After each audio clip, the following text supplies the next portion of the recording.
नमस्कार। आज कई जिलों के प्रतिनिधि सोनीपत से जयप्रकाश दहिया, पवित्र जी, चरखी दादरी से विनोद फोगाट जी, ईश्वर दहिया जी, सुरेंद्र जी, आज हम सब ने आपके माध्यम से हम सरकार से मांग कर रहे हैं कि जो ज्वलंत मुद्दे हैं, जनता की मूल समस्या है समगोत्र विवाह, उस पर सरकार से कई दौर हमारी वार्ता हो चुकी। सरकार ने ड्राफ्ट मांगा, हमने दे दिया। समगोत्र विवाह के वजह से जो आपस के जो परिवार कभी एक दादा के थे एक गांव में, जब बच्चे आपस में शादी करते हैं उनमें खूनी रंजिश बढ़ती है। एक तरफ तो खूनी रंजिश बढ़ना, अपराध को रोकना, इसलिए समगोत्र विवाह को अवैध करार दिया जाए। दूसरा, जो सनातन धर्म की वकालत करते हैं, मैं माननीय प्रधानमंत्री, मुख्यमंत्री से एक सवाल पूछता हूं कि अपने चाचा या ताऊ की लड़की से रिश्ता करना, शादी करना, मामा के लड़के शादी करना, यह मुस्लिम समाज की प्रथा रही है।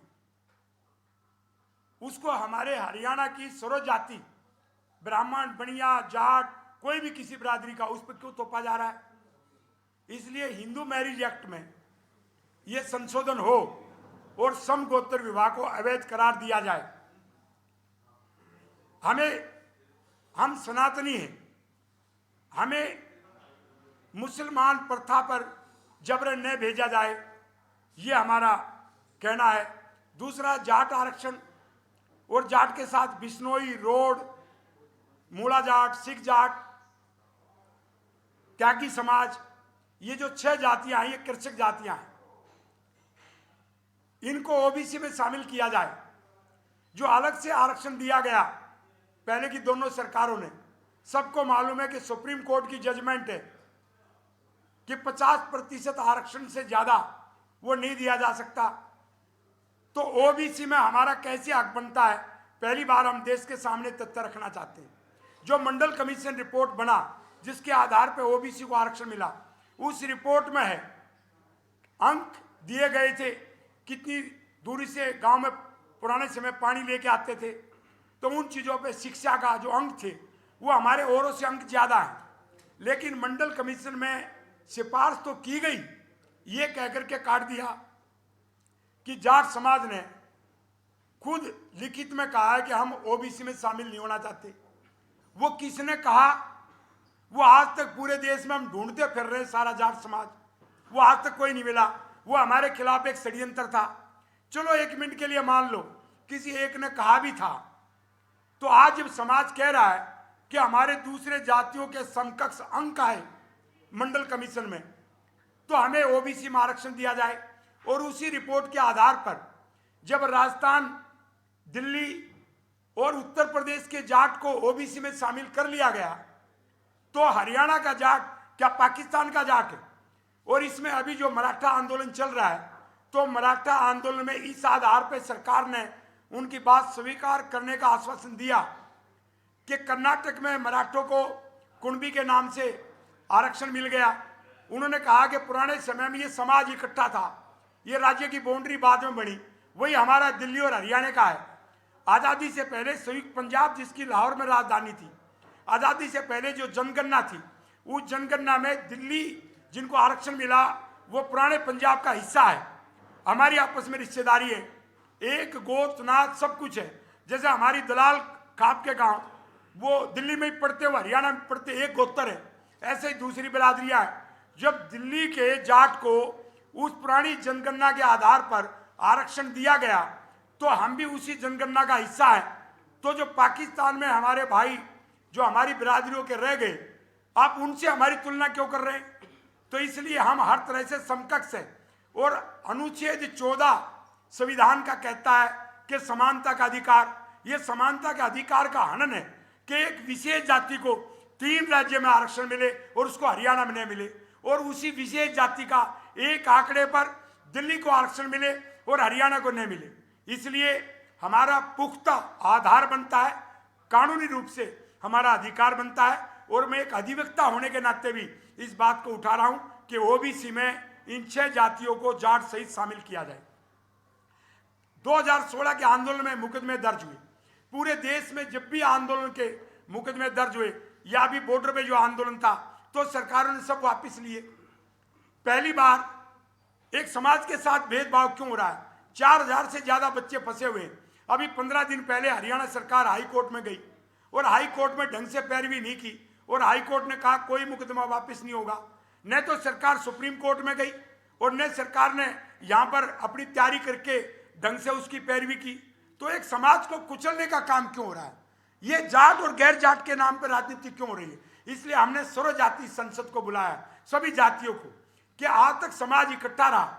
विशेष तौर पे जाट समाज की मैं बात करूं, उसका हुक्का पानी बैकवर्ड के साथ इकट्ठा पीते हैं और हम दलित के साथ शुरू से बैठ के हम रोटी खाते हैं। हमने कभी जाति को बढ़ावा नहीं दिया।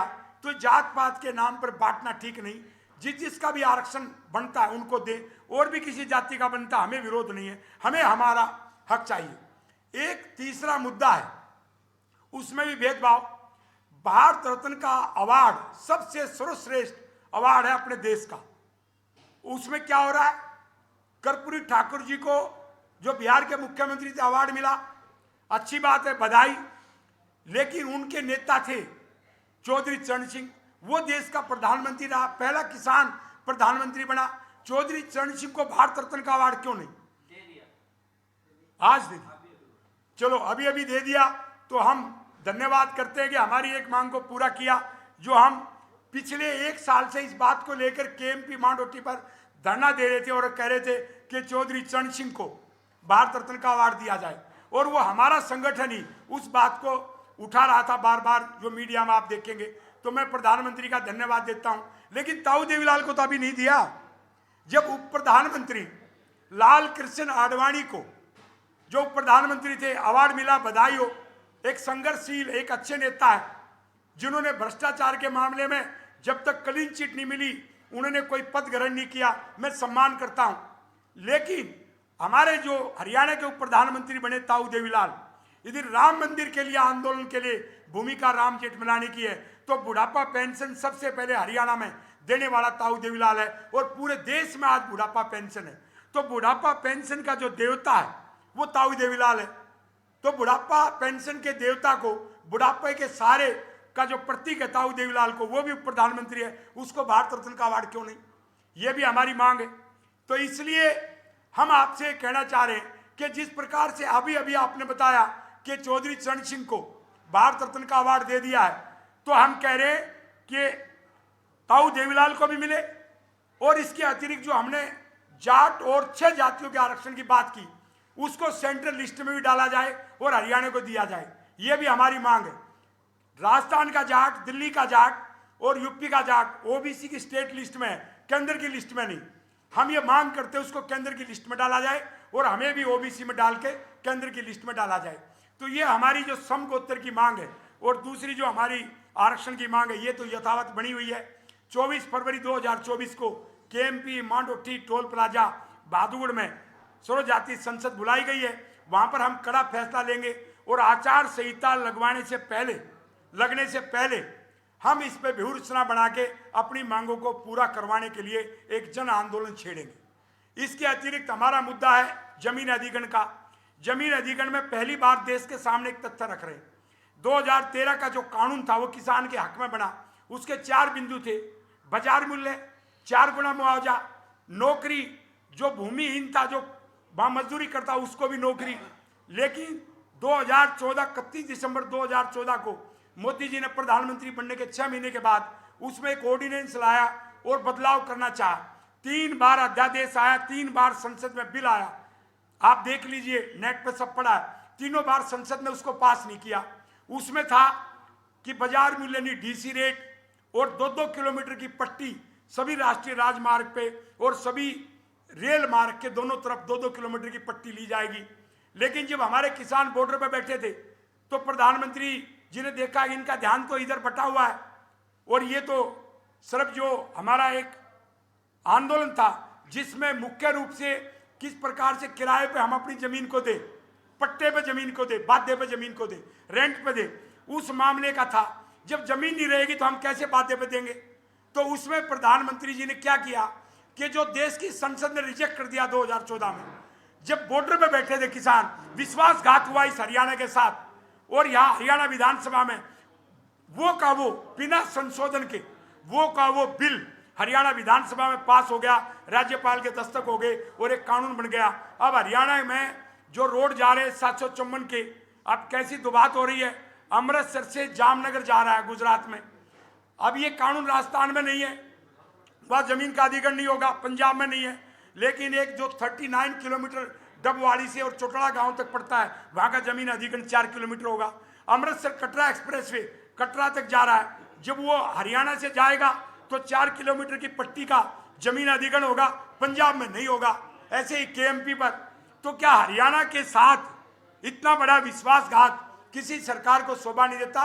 मैं माननीय प्रधानमंत्री और मुख्यमंत्री से मांग करता हूं कि इस भेदभाव को दूर किया जाए। उस 2013 का कानून में जो संशोधन किया और संसद में असफल होने के बाद किया, उसमें पूर्ण संशोधन हो और नौकरी का प्रावधान हो, 4 गुना मुआवजा मिले, बाजार मूल्य से मिले, ये हमारी मांग है। तो हमारी जो 9 मांगे हैं वो सारी की सारी जनता से, आम जनता से जुड़ी हुई है। जमीन के मालिक अकेला कोई जाट नहीं है, कोई अकेला ब्राह्मण नहीं है, 36 बिरादरी है। 36 बिरादरी के साथ ये धोखा हो रहा है हरियाणा में। हम इस धोखे को मिटाना चाहते हैं, इसलिए सर्वजातीय जनता संसद हमने बुलाई है। तो मुख्य रूप से जो हमारे बिंदु थे वो हमने आपके सामने रखे। आपने कोई प्रश्न पूछना हो तो आप पूछ सकते हैं। सर ये बताइए कि जो आरक्षण है, ये आरक्षण से सिलेक्ट हुआ जो कैंडिडेट होता है वो नौकरी में या पढ़ाई में, वो कैसे बेटर होता है सर दूसरों से? देखिए, सबको पता है कि बेटर होता तो मेरिट से जाता, लेकिन जो दबे कुचले लोगों को आरक्षण दिया जाता है तो हम भी पिछड़े रूप में ही आते हैं। तो हम तो पिछड़े के आधार पर वो मांग रहे हैं। आप जब तक देश में आरक्षण है, और आरक्षण में कोई भेदभाव तो नहीं होना चाहिए, क्योंकि हम ओबीसी के लायक, जो हमने आपको बताया, इसलिए हम ओबीसी में अपना हिस्सा मांग रहे हैं। सर नहीं, आरक्षण से कोई ऐसा डॉक्टर बन जाए जो अच्छा ना हो तो क्या होगा उससे? देखिए, ये तो मोदी जी से, सभी कांग्रेस पार्टियों से पूछिए। आप डिमांड करें तो मैं भाई, हमारी डिमांड तो ये है, जब इस देश में आरक्षण व्यवस्था है तो हमें अपना आरक्षण मिले। सुप्रीम कोर्ट ने टिप्पणी की है कि जो मजबूत हो गए हैं, पिछड़े या जो भी हैं, उनको इससे बाहर किया जाए, दूसरे लोगों को। क्रीमी लेयर, सुप्रीम कोर्ट ने जो क्रीमी लेयर की वो तो हमारे पे भी लागू होगी। जो रमेश दलाल जैसा साधन संपन्न होगा उसको आरक्षण नहीं मिलेगा, लेकिन 6 जातियां जाट समेत जो हमारे में गरीब है, बैकवर्ड है, जो पिछड़ा हुआ, जिसके पास जमीन कम है, कोई सहारा नहीं, उसको तो आरक्षण मिलेगा। क्रीमी लेयर में तो हम भी आएंगे।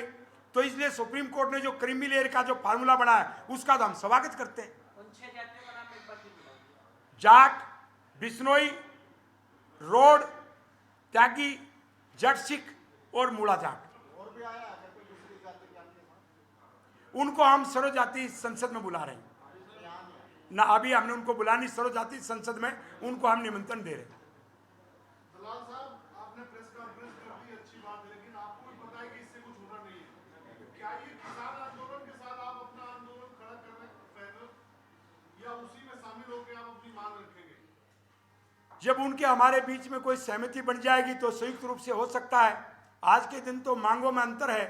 और आपको मैं बता दूं कि हमारा आंदोलन पहले चल रहा है, सदगित नहीं हुआ।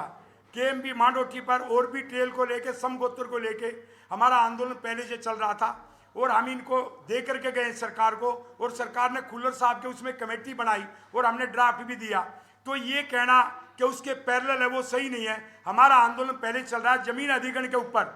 यदि हरियाणा में आज तक आंदोलन सफल हुए तो रमेश दलाल के, हमारे संगठन के हुए, तो हम पहले से लड़ रहे, कोई नई बात नहीं।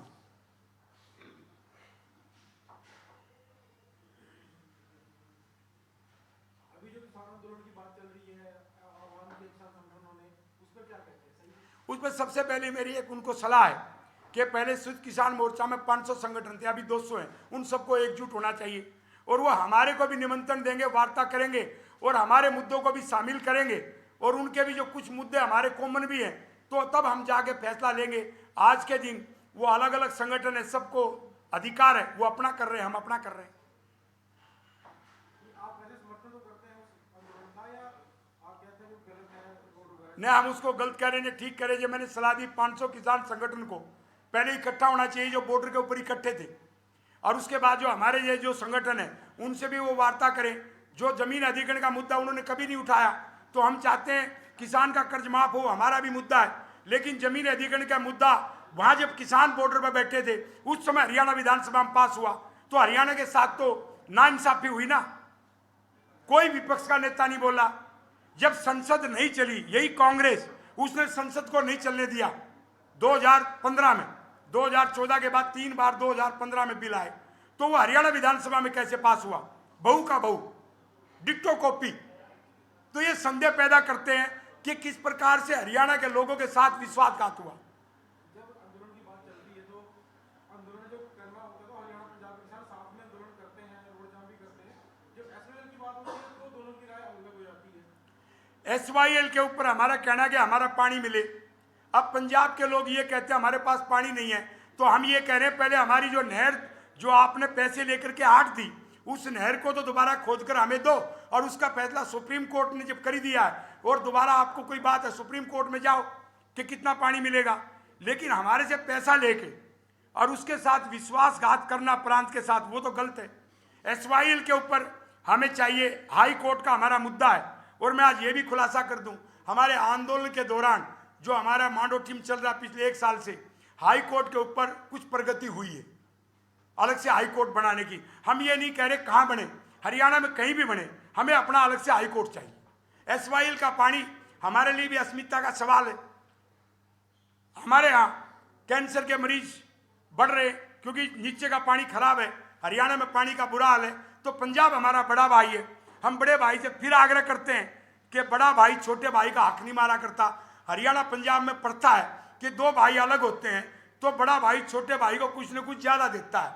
अरे हम ये नहीं कह रहे आप ज्यादा दे दो, आप हमारा हक दे दो, पानी पे जो हमारा हिस्सा है वो देना चाहिए।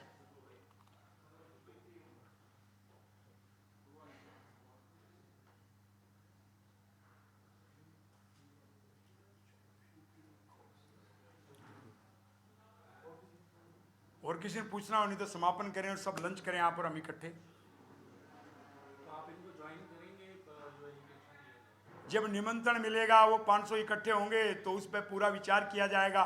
हम किसानों की मांग के हमेशा समर्थन में रहे हैं। हमने आज तक कभी किसी किसान संगठन के खिलाफ कभी बोला नहीं, बोलने जा रहे। वो अपना काम कर रहे हैं, हम अपना कर रहे हैं। जब उनका प्रस्ताव आएगा तब हम विचार करेंगे। जो नोएडा में किसान इकट्ठे हुए तो वो तो वापस चले गए, जो पेमेंट का इशू था उनका गन्ना किसानों का, जो भी वो चले गए। बाकी आप मान लीजिए लॉ एंड ऑर्डर को लेकर प्रशासन कह रहा है, सरकार कह रही है हम भंग नहीं होने देंगे, तो जो सड़क जाम या और चीजें पैदा होंगी उसको लेकर किस तरह का आपका रिएक्शन है? क्योंकि 5 साल देखिए, कोई भी जो आंदोलन है, जो हमारे मेरे आज तक 55 से ज्यादा आंदोलन सफल हो रहे। मैं रूपरेखा बता दूं, बहुत सारे लोग कहते हैं चुनाव के दौरान आंदोलन कामयाब नहीं होते। अभी भी कुछ कहेगा, अभी तो आचार संहिता लगेगी नहीं। 2019 के लोकसभा चुनाव के बाद आंकड़े उठा लीजिए, फसल जल गई हरियाणा में सबसे ज्यादा।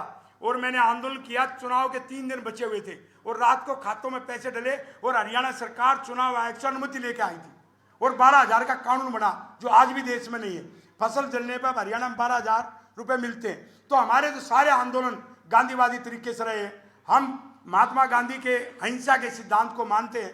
जहाँ जनता का भी ख्याल रखे और उस बात को सरकार से मनवाया जाए, वो आंदोलन का तरीका होना चाहिए। लेकिन फिर भी सरकार की भी इसमें गलती है, उनकी उचित मांग पे कोई कमेटी बना के फैसला करे ना, तो हिंसा कहीं होती है और जनता का असुविधा होती है, तो उसमें अकेले किसान संगठनों को दोष क्यों देना? उसको सरकार क्यों नहीं ढंग से उसको निपटा पाती? तो कहीं ना कहीं सरकार का भी दोष होता है। चौधरी चरण सिंह सहित 3 प्रधानमंत्रियों के लिए भारत रत्न की घोषणा कर दी भारत सरकार ने, उसको किस तरह देखते हैं आप? तीनों प्रधानमंत्रियों को भारत रत्न की जो घोषणा की, पूर्व प्रधानमंत्रियों को, हम प्रधानमंत्री के इस कथन का स्वागत करते हैं और सराहनीय कदम है। लेकिन अभी भी एक भेदभाव बना हुआ है, वो भेदभाव है ताऊ देवीलाल पर। लाल कृष्ण आडवाणी जी बड़े अच्छे हैं, भ्रष्टाचार के खिलाफ लड़े, मैं इस बात को खुद बोल रहा हूं। लेकिन लाल कृष्ण आडवाणी जी के ऊपर तो मुकदमा भी था, वो चले। हमारी अस्मिता का सवाल, हम भी राम मंदिर के हक में और रहेंगे, लेकिन ताऊ देवीलाल पे तो कोई आपराधिक मुकदमा भी नहीं था। एक को राम मंदिर आंदोलन के नाम पर यदि भारत रत्न का अवार्ड मिलता है तो उसमें हमारा भी तो योगदान था राम मंदिर के आंदोलन में। हमने कब विरोध किया? हमने भी साथ दिया है। तो जो भारत रत्न का अवार्ड ताऊ देवीलाल को क्यों नहीं, अभी भी यथावत बना हुआ है? और भैरव सिंह शेखावत को क्यों नहीं? भैरव सिंह शेखावत भी उपराष्ट्रपति रहे, राजपूत समाज के थे। हम तो कह रहे हैं कि और लोगों को मिले जिनका देश में त्याग और तपस्या है, उनको मिलना चाहिए। मैं कह रहा हूं जो शांति की बात आए, यदि खालिस्तान के आंदोलन को रोकने वाला कोई था तो वो अर्जुन सिंह थे। तो अर्जुन सिंह को भारत रत्न का अवार्ड क्यों नहीं? जो मुख्यमंत्री भी रहे, केंद्र में मंत्री भी रहे, और जो पंजाब में जब पंजाब जल रहा था तो उसमें समझौता करवा के एक शांति बहाल करने का काम किया। तो ऐसे लोगों को तो विदेशी जो दुनिया के बड़े अवार्ड है वो भी मिलते हैं। तो अभी तो मैंने कई नाम आपको बता दिए। तो इनमें भेदभाव नहीं होना चाहिए। इसमें तो विपक्ष को भी विश्वास में लेके प्रधानमंत्री को और चीफ जस्टिस को भी साथ में कमेटी बनके और मेरिट के आधार पे भारत रत्न के अवार्ड मिले, और जिन जिन का देश में योगदान है उन सबको मिले।